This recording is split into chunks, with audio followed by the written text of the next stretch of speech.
Are you guys ready to read some Red Dead fanfics? You don't need to say that in the beginning. Oh, I'm saying it anyway. Are you gonna judge me for it? Yes. Yeah.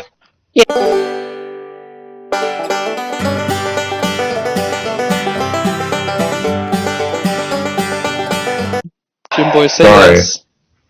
yes. Okay, so let's begin. You and Arthur have been together for a while now, but because it's 1899 and gay people aren't accepted, only the gang knows. You're sure you've seen other gay people like Mr. Black and Mr. White, even though they can't stand each other, and Alden the road station clerk. He's flirted with you a couple of times when you and Arthur went to get information on a stagecoach you were about to rob. But if anyone outside the gang found out, you could get in real trouble, which is why you can't show affection publicly.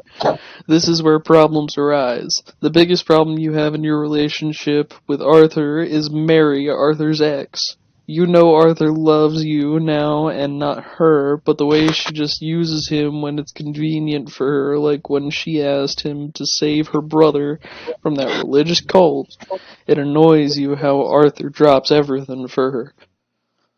Yeah, how dare you? How freaking dare Arthur drop everything and not come back for me? I'm about to bitch slap somebody. Arthur hasn't even learned the secret of lumbago yet. Why would he leave now? Yeah, he hasn't learned the secret of lumbago. That morning, Arthur received a letter. You immediately knew who it was from by the way that Arthur rushed out of camp. You quickly mounted your horse and followed him without him knowing. You followed him into Saint Denis when you heard a woman shout from a balcony. "Oh, Arthur!" Mary shouted before running down the stairs to him. "Arthur, you came!" She said, "Yeah, I came." Arthur chuckled, surprised at the hug. You went and hitched your horse so you wouldn't be as noticeable and tried to listen to what they were saying. Something about her father, to be honest, you didn't give a shit about her or her family, so you drowned out most of it. But then you heard something that broke your heart. "Arthur, run away with me now. Come on, let's go. It isn't too late for us." She said, grabbing his hands. Mary, I wish I could, but there's some people I gotta take care of first. Once they're free, I'm free. Then I can leave. Your eyes welled up with tears. You couldn't believe what you just heard. You grabbed your horse and got out of there as quick as possible, breaking down into sobs. As you can see, Olivia has a side hoe that is calling her. No, that was me. Oh. No, that's Olivia.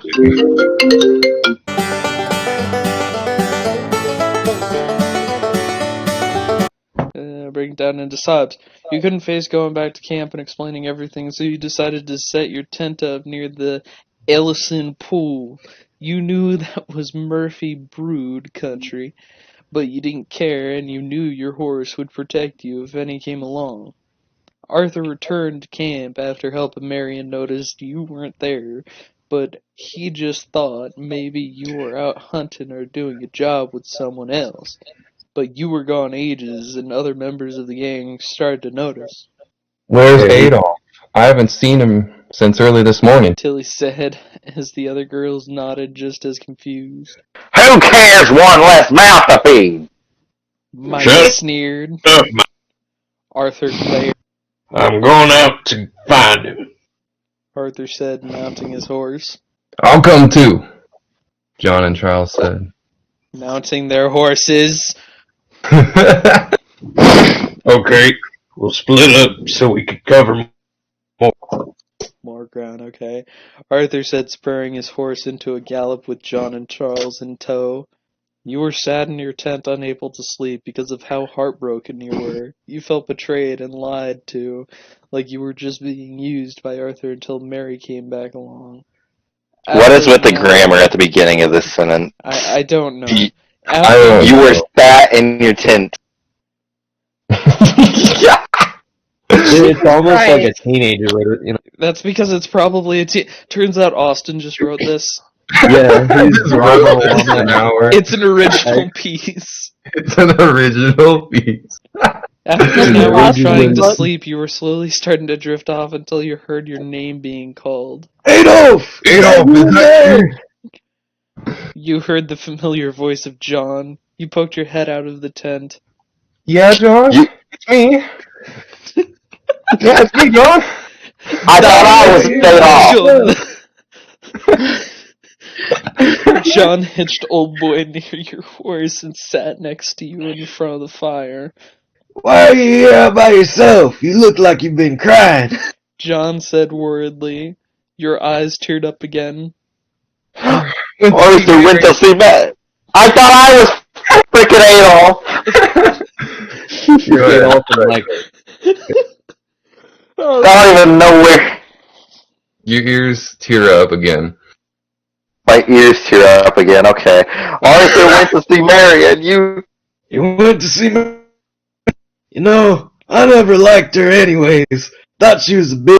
John Do said, that trying again. his best to comfort you. Okay. Yeah, and she asked him to run away with her, and he said he wishes he could. You sniffled in Really? your eyes. I doubt Arthur would leave you for her. I mean, he's talking about you, and I've seen how he never looked at Mary like that. John said, patting your back. He does. You asked, eyes full of hope. Yeah, he does. I've known Arthur for a long time, and I know he loves you. You smiled. Thanks, John. No problem. But can we go back to the camp? This place gives me the. You laughed lightly. Yeah, sure, let's go. You both mounted your horses and headed back to Shady Bell. When you got back, you saw Hosea consoling on an upset Arthur. Consoling. When he heard your horses trot back in, he immediately ran up to you and hugged you as tight as he could. Where were you? I was so worried. He cried. You've never seen Arthur act like this. He was never one to show this much emotion, especially in front of the gang. It was normally you. Can we go somewhere more private? You whispered. Yeah, let's go to my bed. Arthur held your hand and sat you down on his bed. What happened? Arthur asked, sitting next to you. I saw you talking to Mary, and I heard what you said. You muttered. Oh, Adolf, you know I don't love her like that anymore. You said you wished you could run away with her. You whisper shouted so the others couldn't hear. They already had to deal with John and Abigail and Molly and Dutch arguing all the time. I didn't mean with her. I was talking about us. But you know I couldn't tell her we're together. She'd run off and tell everyone got a $5,000 price on my head. We need to lie low. I know, but I wish you would run to her every time she calls. She's just using you when it's convenient for her. Okay, I promise from now on that if she writes me again, I'll ignore it. Okay? He said, giving you a kiss on the cheek. Oh. Okay. You giggled, planting a quick kiss on his lips.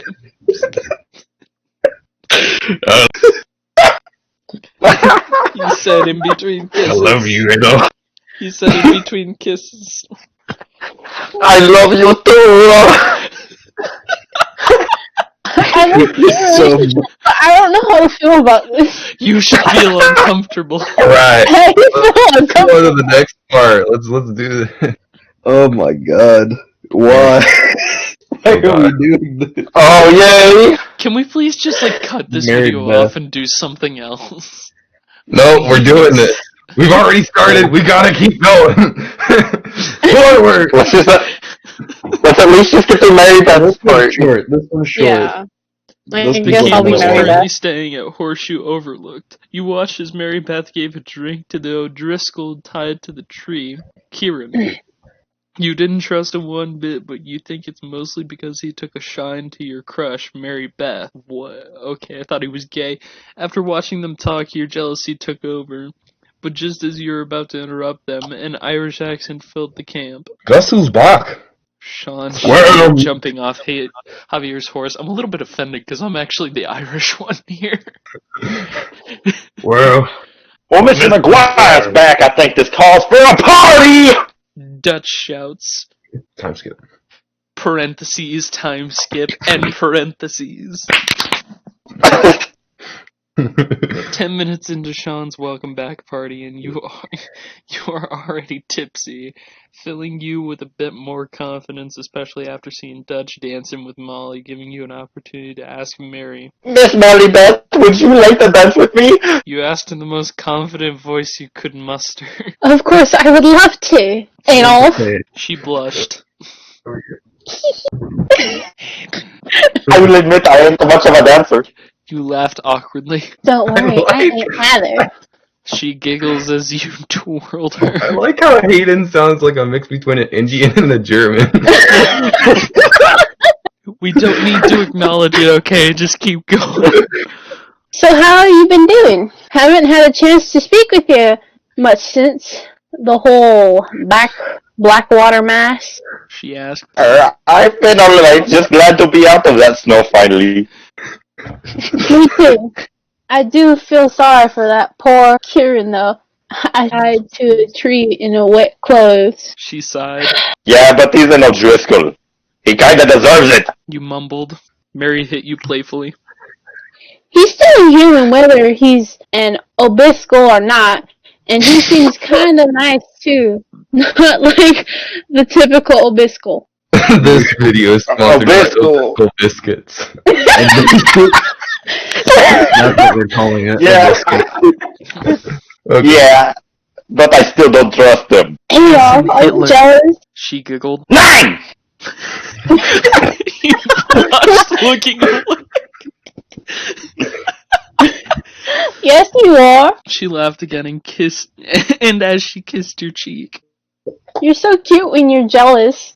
she kissed you on the lips and then skipped off to read her book, leaving you flustered.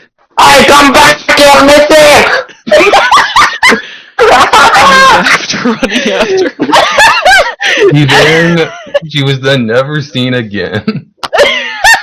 Okay, Alright, that's where I think so we should got- end this. We got Yeah. the mic. Oh, let's get going! Come on! We can make a Let's get the Michael one. Let's read up Yeah, we to gotta the get to the mic microphone. because that one has fucked. Warning, smut. You were sat in camp reading when suddenly Arthur and Dutch walked up to you. Adolf, I need you and Arthur to go to Strawberry and break Mike out of jail. Dutch ordered, not giving you a choice in the matter. Why me? You whined at Arthur. because, Micah has a soft spot for you. Hopefully with you there, it won't turn into a massacre. Arthur said, mounting his horse. It was a running joke around the camp that you were the only one Micah would listen to besides Dutch. You weren't convinced, you thought Micah didn't care about anyone but himself. As you go to Strawberry Sheriff's office, you both walked to the tiny window and looked in. Micah's eyes lit up as he saw you, completely ignoring Arthur. Adolf, you're here. Micah chuckled. What am I, chopped lip? Arthur commented, shaking his head. Hello to you too, Arthur. He grumbled, his attention going straight back to you. Get me out of here. Okay, calm down. You should step back a bit. Arthur said, placing some dynamite under the window. When the wall exploded, Micah jumped out immediately, grabbing your hand and pulling you to the horses, with Arthur trailing behind, shaking his head. You all managed to escape town before the law saw your faces. When you got far enough away, Micah pulled Paylock to a sudden stop. Adolf, you're coming with me to my camp. And Arthur, you could tell Dutch that we'll be coming back when I find a peace offering to give him. Micah smirked at you. Adolf, are you okay with that? Arthur looked at you worried. Yeah, I'll be fine, Arthur. Don't you worry. You smiled. Micah showed you his his secluded camp up in the hills. So what is this peace offering you were talking about? You asked, starting a fire as Micah set up the bedrolls. Just a little stagecoach full of cash I heard about. He chuckled. Okay, is that why you wanted me to stay with you? You asked. Well, partly. I also wanted to get you alone to do this. Micah said as he pinned you to the cliff wall, planting his lips on yours. After a moment of shock, you started to melt into the kiss. Micah tasted like cigarettes. You didn't mind. It suited him. You had never safe seen word is Custom, not 38! You have never seen the side of Micah before. You always thought he was cold and nasty, but this is a side you would love to see more of. Micah broke the kiss for hair smirking down at you. I never thought I'd say this, but I love you, Adolf. He said, nipping at your neck softly, making you whine slightly. Micah! I love you too! You moaned into his shoulder. Your moan made Micah growl as he started undressing. His kisses trailed down your chest and stomach, making you moan a little louder. The noise sprang as he stripped you completely naked, admiring your beauty. Micah, please! You moaned, trying to undress him too. Micah chuckled and helped you undress him. Eager, aren't you, darling? He kissed your lips again. Just fuck me, Micah! You groaned, ducking your hips into his. Oh my god, I'm sorry, I just need to stop for a second. Wait, where are you? We're right below, This fucking actually Micah. caused Micah to let you out the loudest moan Okay. you've ever heard. Micah quickly reached into his tent and grabbed a pot of hair pomade, rubbing it onto your hole. Micah pushed into you, making you gasp at his size. Oh, fuck, Micah, keep going! You moaned out as he pounded into you. You like me being rough, don't you? Micah groaned, going faster than before. Yeah! You screamed, trying to muffle yourself with your hands. After a little while, you both finished at the same time. That was amazing! You panted as Micah carried you into the tent, placing you down on the bedroll. Hopefully it won't be the last time. Micah smirked, Oh, kissing God. your soft lips. Come on, let's do another one! This is great, I love this! The next one is also smut. Ugh. Just a warning. Yeah! Oh, we have to do the next one then. Judge Vanderlyn! How long is this one? It's 3 minutes. No, it's a shorter one. It's not It's a that short long. one too. My, Yeah, all these are like oh my god, Hey, my face Can we just hurt. talk about the last one? Sure, we can talk about the last Just what? How do the you feel fuck? about that? Uncomfortable? No shit! I didn't even feel Olivia, you comfortable. weren't reading anything in there. Yeah, you weren't reading I it. wasn't reading, but I was listening and looking. Witnessing. And I can't take witnessing something like that. Man, Micah, don't know! Just fuck me! Alright. you sound a little bit like the one dude from Samurai. The Scott.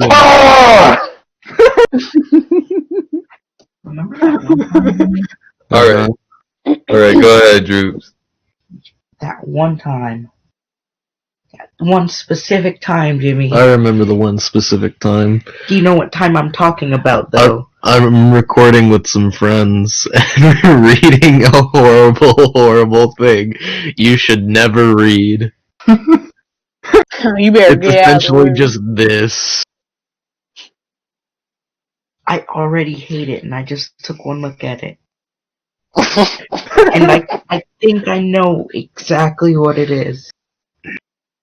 Not exactly, I just think I know what it is. Okay. Hey, funny. You should be afraid either way. Now go, boy. Alright, we're ready? Okay. Oh. Let's go, Droops. You're up. Come on, slam. Well, wait, hold on. Who wants to be Dutch? Who's gonna be Dutch? Austin, you should be Dutch since you were Micah last time. I still have to be Yeah. Adolf. I'll be Dutch then. I'll be Dutch. I'm okay with this. Okay. Alright. Go ahead, Droops. Yes, hello.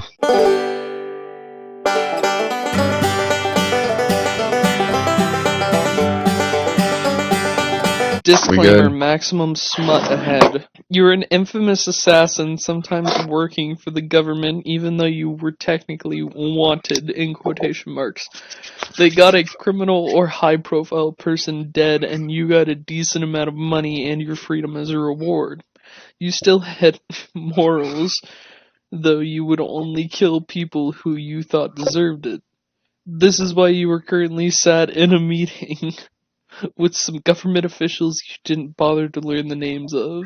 Mr. Hitler, we have called you in to this meeting today to discuss a very important case. We need you to kill Mr. Dutch Vanderland. The man said, handing you a wanted poster. Recently, him and his gang raided a ferry in Blackwater, killing loads of lawmen and innocents.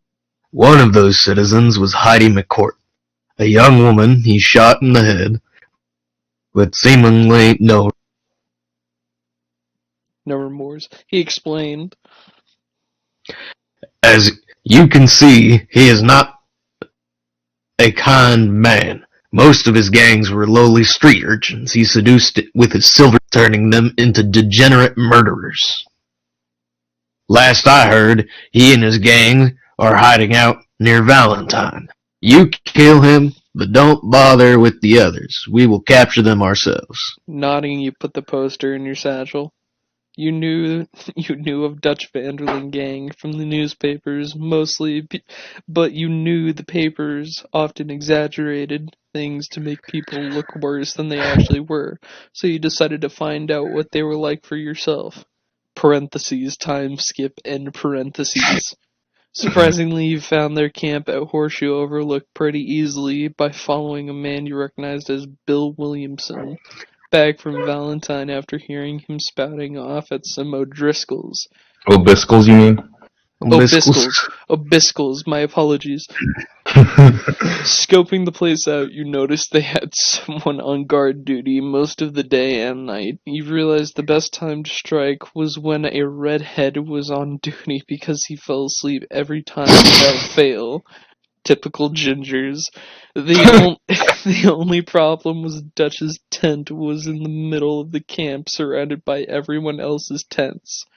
You found an opening when most of the camp was sat by the fire singing. You went in as quietly as possible, peeking through the tent flaps. Dutch was asleep. Perfect, you thought. You hovered over him, admiring his face. He was handsome, especially compared to the drawings on the wanted posters. I can see this is going wrong very fast. My God. You took your poisoned knife out ready to stab him in the heart, hopefully killing him quickly and silently. Just as you were about to plunge the knife into his chest, a strong hand grabbed your wrist, making you gasp and drop the knife. Who are you, and what the hell do you think you're doing? Dutch sneered, pinning you to the ground. You were internally panicking. This had never happened before, but you kept calm on the outside, trying not to show fear. Just doing my job. You smirked at him. Dutch growled, grabbing you by your shirt collar so you were at eye level. Who sent you? He spat. The Nazi party? Dutch pushed you onto his bed and climbed on top of you. Well, since you tried to kill me, I think your punishment is in order. You smirked Don't as you? he unbuttoned your shirt. This is going wrong. Shocked, you just nodded slowly, blushing bright red. Dutch chuckled and started sucking on your neck, leaving visible marks. You moaned softly, but Dutch put his hands over your mouth. Hush now. We don't want any of them coming running in. Parentheses, time skip, end parentheses. Dutch has both you and him naked in minutes, not being able to wait any longer. He shoved himself inside of you, nearly making you scream in pain. He was pounding into you fast, trying to be as quiet as possible. Luckily, the gang were still around the fire singing, and most of them drunk. After a while of this, you came hard, gripping onto the bed, Dutch following straight after. You close your eyes, panting. Panting hard when Dutch lifted you up and kissed you. You kissed back, and then you suddenly felt a sharp pain in the back of your neck. Dutch just stabbed you with your own poison knife. The last thing you saw was Dutch smirking as everything faded into darkness. Holy fucking Jesus Christ. She then said, sauce or lost. And you lost. You're lost. Hey, Back to the game zone with comment. you. There's a comment underneath this that says, "Can you update this? I love the story a lot. It's been hard Hayden, we need to make insert one that isn't shit." Hayden, we need a sound for when he gets stabbed in the back. You go to make I feel like that can also be used for when he quote-unquote enters you. Alright, we got John Marston. Let's stop right now. I'm getting... Stop. my ass is hurting from all the dicks going on. Jesus Christ. Okay, should we just talk about the ones that we've read so far? Okay, Yeah. So Arthur X-Mail Reader, or Mary-Beth X-Mail Reader, Micah Bell X-Reader, and Dutch X. So out of the 4 that we read, which one do you guys think are your favorites? Micah. The last one. Micah. The last Micah's my favorite.